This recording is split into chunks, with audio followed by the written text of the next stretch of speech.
नमस्कार। परम आनंद आयुर्वेद में आप सबका स्वागत है। आज हम बात करने जा रहे हैं पित्त कफ प्रकृति के बारे में। जैसे हमारे चैनल पे प्रकृति से रिलेटेड बहुत सारे वीडियोस हैं, जैसे कि प्रकृति क्या होती है और मनस प्रकृति यानी मानसिक प्रकृति क्या होती है, और इसके अलावा वात प्रकृति, पित्त प्रकृति और कफ प्रकृति के जो व्यक्ति होते हैं उनके क्या शारीरिक लक्षण और क्या मानसिक लक्षण होते हैं, इससे रिलेटेड हमारे चैनल पे वीडियोस हैं। अब हम बात कर रहे हैं जैसे द्वंद्वज प्रकृति के बारे में, यानी मिक्स्ड प्रकृति के बारे में। तो पिछली वीडियो में हमने बात करी थी वात और पित्त प्रकृति के जो व्यक्ति होते हैं उनके क्या शारीरिक लक्षण होते हैं और उनके क्या मानसिक लक्षण होते हैं। आज की वीडियो में हम बात करने जा रहे हैं पित्त कफ प्रकृति के जो व्यक्ति होते हैं उनके क्या शारीरिक और मानसिक लक्षण होते हैं। तो आइए आगे बढ़ते हैं और जानते हैं पित्त कफ प्रकृति के व्यक्तियों के बारे में। आगे बढ़ने से पहले सबसे पहले हम ये जानते हैं कि जो पित्त और कफ है ये किस चीज़ से मिलके बना है। जैसा कि मैंने वात और पित्त प्रकृति में बताया था, उसी प्रकार जो पित्त होता है इसका मतलब ये कैसे बनता है, ये जैसे सबको पता है कि हमारे संसार में जितनी भी चीज़ें हैं, यहाँ तक कि जो हमारा शरीर है ये भी पंच महाभूतों से मिलकर बना है। तो उसी प्रकार जो ये पित्त है ये आपका जल और अग्नि इन दोनों से मिलके बना है पित्त, और जल और पृथ्वी इससे मिलके बना है आपका कफ। तो एक चीज़ इसमें नोटिस करने की बात है कि यहाँ पे दोनों जो पित्त और कफ है इन दोनों में जो महाभूत कॉमन है वो क्या है आपका जल यानी वाटर। तो कफ और पित्त वाले जो भी व्यक्ति होते हैं इनमें वाटर से रिलेटेड आपको गुण ज़्यादा देखने को मिलते हैं। अब आगे बढ़ने से पहले मैं एक बात यहाँ बताना चाहूँगी कि जैसे मैंने आप बताया था आपको वात और पित्त वाले में कि ऐसा ज़रूरी नहीं है कि अगर दो व्यक्ति हैं तो दोनों में वात ज़्यादा होगा या पित्त ज़्यादा होगा। किसी एक में वात डोमिनेंट हो सकता है और पित्त कम हो सकता है, और दूसरे व्यक्ति में क्या हो सकता है कि पित्त डोमिनेंट हो सकता है और वात कम हो सकता है। तो ऐसे ही पित्त और कफ प्रकृति के व्यक्तियों में भी होता है। जैसे मान लीजिए दो व्यक्ति हैं आपके सामने, दोनों की प्रकृति पित्त कफ है, लेकिन ऐसा हो सकता है कि पहले व्यक्ति में आपको पित्त डोमिनेंट मिलेगा और कफ आपको कम मिलेगा। उसके अलावा जो दूसरा व्यक्ति है उसमें कफ डोमिनेंट मिल सकता है और पित्त जो है वो आपको कम दिखाई देगा। तो ये मतलब दोनों व्यक्ति जो हैं उनकी प्रकृति तो सेम है, लेकिन किसी में एक चीज़ ज़्यादा है और किसी में दूसरी चीज़ ज़्यादा है। ठीक है, तो जो गुण है उसके अकॉर्डिंग आप डिसाइड कर सकते हैं कि उसमें किस चीज़ की, लाइक मान लीजिए अगर किसी को पित्त है तो उसके अकॉर्डिंग उनके गुण आएंगे, किसी में कफ है तो उसके अकॉर्डिंग उसमें गुण आएंगे। ठीक है, अब हम बात करते हैं शारीरिक लक्षण के बारे में। जैसा मैंने बताया था कि वात और पित्त की जब बात करी थी कि जो वात और पित्त वाले व्यक्ति होते हैं तो इसमें कॉमन क्या होता है कि लघु यानी मतलब इसमें हल्की चीज़ें होती हैं, यानी उनका शरीर हल्का होता है और ऐसी चीज़ें मैंने बताए थे। ऐसे ही कुछ गुण और लक्षण बताए थे। वैसे ही जो पित्त और कफ की प्रकृति के जो व्यक्ति होते हैं इनमें क्या एक कॉमन है कि ये मतलब जल है तो इनको स्वेटिंग पसीना ज़्यादा आता है, और इनका जो शरीर होता है वो थोड़ा सा लाइक गर्म रहता है। ठीक है, और सॉफ्ट होती है, जो इनकी स्किन होती है वो काफ़ी सॉफ्ट होती है, एक मृदु गुण होता है दोनों में, इसीलिए सॉफ्टनेस होती है, काफ़ी मुलायम होगी इनकी स्किन। ठीक है, तो ये पित्त और कफ वालों का एक स्किन का लक्षण है। ठीक है, इसके अलावा इनके आंखें कैसी होती हैं, इनकी आंखें भी जैसे गोल होंगी और ऐसा लगता है कि आंखें भी काफ़ी मतलब सॉफ्ट है, काफ़ी कोमल है इनकी आंखें, ऐसा देखने में लगता है आपको। उसके अलावा पित्त भी इन्वॉल्व है तो उसके अलावा उसमें क्या होगा कि आंखों में बर्निंग सेंसेशन भी हो सकती है। इसके अलावा जो इनके बाल होते हैं तो इनके जैसे कफ है तो बाल इनकी काफ़ी अच्छी होगी। तो ज़रूरी नहीं है, अब जैसे पित्त है तो उसमें बाल जो है हल्के भी हो सकते हैं, लेकिन कॉमन क्या चीज़ होगी कि बाल हल्के हों या फिर बाल काफ़ी घने हों, लेकिन जो कॉमन चीज़ है वो है कि ऑयलीनेस रहेगा। यानी जैसे बेसिकली क्या होगा कि वात वाले जो होते हैं उनमें ऑयली इतना मतलब तेल इतना नहीं होता बालों में, लेकिन रूखापन होता है, इसकी वजह से उन्हें डेंड्रफ से रिलेटेड ऐसी प्रॉब्लम होती है, इचीनेस होगी उनको। लेकिन यहाँ पे क्या है कि पित्त और कफ में क्या होता है कि बालों की जो गर्थ है वो घनी भी हो सकती है और कम भी हो सकती है, लेकिन एक चीज़ कॉमन क्या होगी कि उसमें ऑयलीनेस रहेगा, कि बहुत जल्दी पसीना आ जाएगा और बहुत ज़्यादा ऑयलीपन आ जाता है इनके बालों में। तो ये गुण आपको देखने को मिलेगा। उसके अलावा इनको जैसे पसीना बहुत ज़्यादा आता है, और पसीना जैसे इनके फेस पे, इनके आर्म पिट्स में, और जहाँ पे जैसे जो थोड़े ऐसे एरियाज है जहाँ पे स्वेटिंग ज़्यादा होती है, तो ऐसे एरियाज में इनको स्वेटिंग बहुत ज़्यादा होती है। स्पेशली जैसे फीमेल्स या मेल्स जो कि पित्त कफ प्रकृति के होते हैं, तो उनके जो रिप्रोडक्टिव पार्ट वाला जो एरिया होता है, तो वहाँ पे इनको बहुत ज़्यादा स्वेटिंग होती है। इसकी वजह से इनको फंगल इन्फेक्शन होने के चांसेस भी बहुत ज़्यादा होते हैं। ऐसा देखा होगा कि जो पित्त प्रकृति के जो व्यक्ति होते हैं उनको भी स्वेटिंग बहुत ज़्यादा होती है, इसकी वजह से उनको इन्फेक्शंस होते हैं। तो यहाँ पे जैसे जो पित्त और कफ प्रकृति वाले व्यक्ति होते हैं, इनमें भी आपको इन्फेक्शन, फंगल इन्फेक्शन होने के चांसेस बहुत ज़्यादा होते हैं। इसके अलावा जो पित्त कफ वाले व्यक्ति होते हैं, तो इनमें लाइक आपको चर्म रोग भी बहुत ज़्यादा देखने को मिल सकते हैं। आपको जैसे स्किन तो काफ़ी सॉफ्ट है, फिर उसके अलावा लाइक हमेशा स्वेटिंग बहुत ज़्यादा होती है। तो इसकी वजह से क्या होता है कि और ऑयलीनेस भी रहती है। जैसे मैंने बताया कि इनकी स्किन में ऑयलीनेस भी काफ़ी ज़्यादा रहती है, उसकी वजह से इनको स्किन प्रॉब्लम्स होने के चांसेस थोड़े ज़्यादा होते हैं। जैसा कि आयुर्वेद में भी जो दोषों के अकॉर्डिंग जैसे बताया हुआ है कि हर बीमारी को दोषों के अकॉर्डिंग बताया हुआ है कि अगर ये दोष ज़्यादा डोमिनेंट हो जाता है तो ये प्रॉब्लम होती है। तो जो चर्म रोग के बारे में जो बताया, जैसे कुष्ठ रोग के बारे में, तो उसमें ये बताया गया कि वहाँ पे पित्त और कफ का ज़्यादा मतलब डोमिनेंसी ज़्यादा होती है।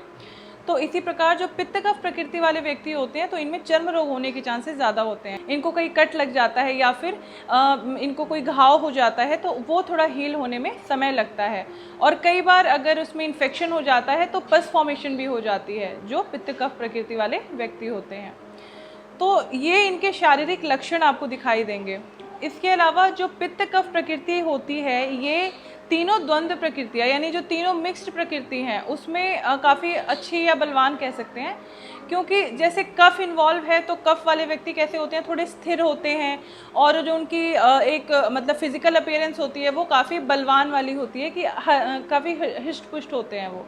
लेकिन पित्त होता है तो इसके साथ क्या होता है कि आपको गुस्सा थोड़ा ज़्यादा आएगा, एग्रेशन थोड़ा ज़्यादा आएगा। तो वैसे ही जो पित्त कफ वाले प्रकृति के जो व्यक्ति होते हैं, वो आपको देखने में काफ़ी हेल्दी और बलवान लगते हैं। तो ये तो हुए शारीरिक लक्षण कि जो पित्त कफ प्रकृति वाले व्यक्ति होते हैं उनके शारीरिक लक्षण क्या होते हैं। इसके अलावा एक और बात मैं यहाँ बताना चाहूँगी डाइजेशन से रिलेटेड। जैसे पित्त वाले जो व्यक्ति होते हैं उनका क्या होता है कि उनको ऑयली चीज़ें और ऐसी चीज़ें, मसाले वाली चीज़ें सूट नहीं करती, उनको एसिडिटी की प्रॉब्लम हो जाती है। तो कफ वाले जो व्यक्ति होते हैं वो कुछ भी खाते हैं तो उनको डाइजेस्ट हो जाता है, लेकिन उनको भी थोड़ा ध्यान रखने की ज़रूरत होती है। जैसे यहाँ पित्त और कफ दोनों इन्वॉल्व हैं, तो यहाँ पे क्या होता है कि वो अगर तली भुनी चीज़ें खाते हैं या फिर ज़्यादा मसाले वाली चीज़ें खा लेते हैं तो उनको डाइजेशन से रिलेटेड प्रॉब्लम होनी स्टार्ट हो जाती है। लेकिन इसके ऑपोजिट अगर वो थोड़ी सूखी चीज़ें खाते हैं तो उससे क्या होता है कि जो उनकी प्रॉब्लम है वो ठीक हो जाती है। तो ये आपके शारीरिक लक्षण में ये सारी बातें आती हैं। अब हम बात करते हैं कि मानसिक लक्षण क्या होते हैं पित्त और कफ प्रकृति वाले व्यक्तियों में। तो जैसे जो पित्त प्रकृति वाले व्यक्ति होते हैं उनमें क्या होता है कि वो थोड़े से लाइक कंसंट्रेशन पावर उनकी बहुत अच्छी होती है, बहुत शार्प माइंडेड होते हैं। कोई काम करते हैं तो उसमें क्या होता है कि वो अपना अच्छा 100% देने की कोशिश करते हैं। तो जो कफ प्रकृति के व्यक्ति होते हैं वो कैसे होते हैं, वो भी काफ़ी स्थिर होते हैं, स्टेबल होते हैं।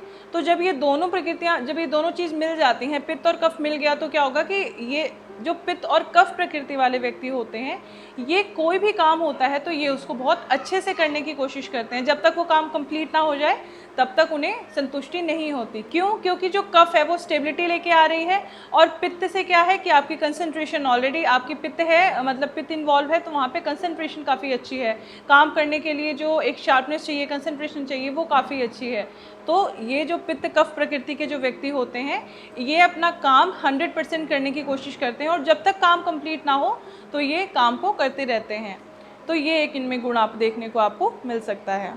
इसके अलावा जो कफ प्रकृति वाले व्यक्ति होते हैं, आपने देखा होगा वो बहुत खुश मिजाज होते हैं, सबसे हंसते बहुत अच्छे से हैं, बात करते हैं, यानी हैप्पी मूड वाले होते हैं। लेकिन जो पित्त प्रकृति वाले व्यक्ति होते हैं वो थोड़े से एग्रेसिव होते हैं।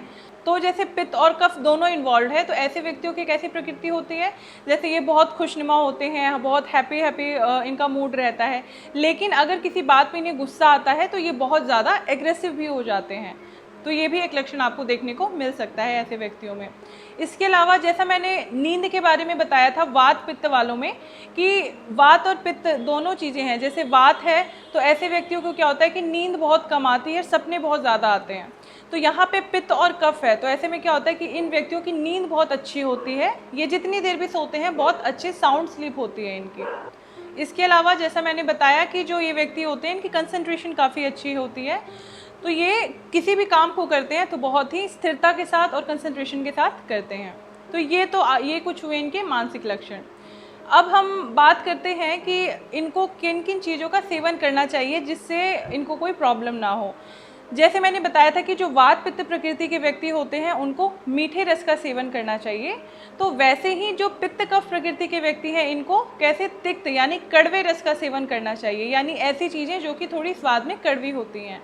तो इनको जैसे करेला हो गया, परवल है, नीम है, ऐसी चीज़ों का सेवन करना चाहिए जो कि थोड़ी तिक्त हो यानी कड़वी हो स्वाद में। तो इससे जो है इनकी जो प्रॉब्लम जो मैंने बताया जैसे चर्म रोग है और इन्फेक्शंस वगैरह होते हैं तो ये इनको नहीं होंगे। इसके अलावा जैसे आंवला का सेवन कर सकते हैं, आंवला बहुत अच्छा है। आंवला आपके जो कोई भी दोष अगर बढ़ा हुआ है तो उसको यानी पित्त और कफ के लिए काफ़ी अच्छा माना जाता है। इसके अलावा गिलोय का सेवन कर सकते हैं। और जैसे अगर खान पान की बात करें तो खान पान में ये अगर थोड़ी सूखी चीज़ें लेते हैं तो ज़्यादा अच्छा रहता है। और इसके अलावा जैसे मैंने बताया था कि आप योगा और उसमें अगर आप जैसे मैंने वात पित्त में बताया था कि ये मेडिटेशन कर सकते हैं, प्राणायाम कर सकते हैं, तो वैसे ही पित्त और कफ वाले व्यक्ति भी इनकी कंसंट्रेशन ऑलरेडी काफ़ी अच्छी होती है, लेकिन फिर भी ये अपने मन को शांत करने के लिए और जैसे इनको काफ़ी गुस्सा आता है पित्त की वजह से, एग्रेशन काफ़ी रहता है, तो ऐसे व्यक्ति भी मेडिटेशन कर सकते हैं। और जैसे सुबह शाम थोड़ा 30 मिनट्स अब जैसे वॉकिंग हो गई या फिर थोड़ी सूक्ष्म व्यायाम कहते हैं जिसे, तो आप मिनिमल एक्सरसाइजेस कर सकते हैं जिससे आपकी बॉडी वार्म अप रहे, तो आप ऐसे कुछ एक्सरसाइजेस कर सकते हैं। इसके अलावा जैसे कफ होता है तो कफ की वजह से क्या होता है कि थोड़ा वेट ऐसे व्यक्तियों में ज़्यादा देखने को मिल सकता है आपको, जैसे लाइक एब्डोमिनल एरिया पे या फिर थाइज एरिया पे इनके थोड़ा वेट आपको लगेगा कि फैट एक्यूमुलेट हो रखा है। क्यों? क्योंकि कफ भी इन्वॉल्व है यहाँ पे। तो ऐसे व्यक्ति अगर कुछ एक्सरसाइजेज रेगुलरली करते रहते हैं तो इनको प्रॉब्लम नहीं होती, जैसे फैट है वो एक्यूमुलेट नहीं होता एक जगह। तो ऐसे व्यक्तियों को थोड़ी थोड़ी एक्सरसाइजेस करती रहनी चाहिए। इसके अलावा जैसे अगर हम बात करें पंचकर्म की तो आप वमन और विरेचन करा सकते हैं। जैसे मैंने बताया कि जो पित्त कफ वाले व्यक्ति होते हैं प्रकृति के, तो इनमें चर्म रोग होने के चांसेस बहुत ज़्यादा रहते हैं। तो अगर आप वमन विरेचन ऐसी चीज़ें कुछ कराते हैं पंचकर्म, ये पंचकर्मा पद्धति के अंदर आती है, तो जो आपकी प्रॉब्लम है वो नहीं होगी आपको और आपकी बॉडी का एक तरीके से शुद्धिकरण यानी डिटॉक्सिफिकेशन होता रहता है। तो आज की वीडियो में सिर्फ इतना ही। आशा करती हूँ मेरी आज की वीडियो आपको अच्छी लगी होगी। आज की वीडियो में मैंने आपको बताया कि पित्त कफ प्रकृति के जो व्यक्ति होते हैं उनके शारीरिक लक्षण और मानसिक लक्षण क्या होते हैं, और आप उसको बैलेंस रखने के लिए अगर आपकी लाइफस्टाइल में कोई प्रॉब्लम नहीं हो रही तो, या फिर प्रॉब्लम से बचने के लिए आप इन चीज़ों जो मैंने आपको बताया है आहार विहार, आप उसको फॉलो कर सकते हैं। जाते जाते मैं यही कहना चाहूँगी कि जो प्रकृति होती है वो बाय बर्थ होती है, उसमें कोई चेंजेस नहीं होते। यानी कुछ लोगों के मन में डाउट रहता है कि हमारी ये प्रकृति है तो वो आगे जाके एज के अकॉर्डिंग या फिर हमारे लाइफस्टाइल के अकॉर्डिंग चेंज तो नहीं हो जाती। नहीं, आपकी प्रकृति चेंज नहीं होती है। ये मैंने पिछली वीडियो में भी बताया था कि आपके आहार और विहार के अनुसार, यानी आप कैसी चीज़ें ले रहे हैं, आपकी लाइफस्टाइल कैसी है, उसके अकॉर्डिंग क्या डोमिनेंट हो जाता है वो फिर सामने दिखाई देते हैं, उससे रिलेटेड आपको प्रॉब्लम्स होनी स्टार्ट हो जाती हैं। लेकिन जो आपका प्रकृति है, जो बाय बर्थ आपको मिली है, वो चेंज नहीं होती है। वो आपकी जब तक आपकी मृत्यु नहीं होती तब तक वो सेम रहती है। तो आज की वीडियो में सिर्फ इतना ही। अगर मेरी वीडियो आपको अच्छी लगी तो इसे लाइक कीजिए, शेयर कीजिए, और अगर अब तक हमारे चैनल को सब्सक्राइब नहीं किया तो हमारे चैनल को सब्सक्राइब कर लीजिए। अगली बार फिर मिलती हूँ आयुर्वेद से जुड़े कुछ नए तथ्य लेकर। तब तक के लिए धन्यवाद।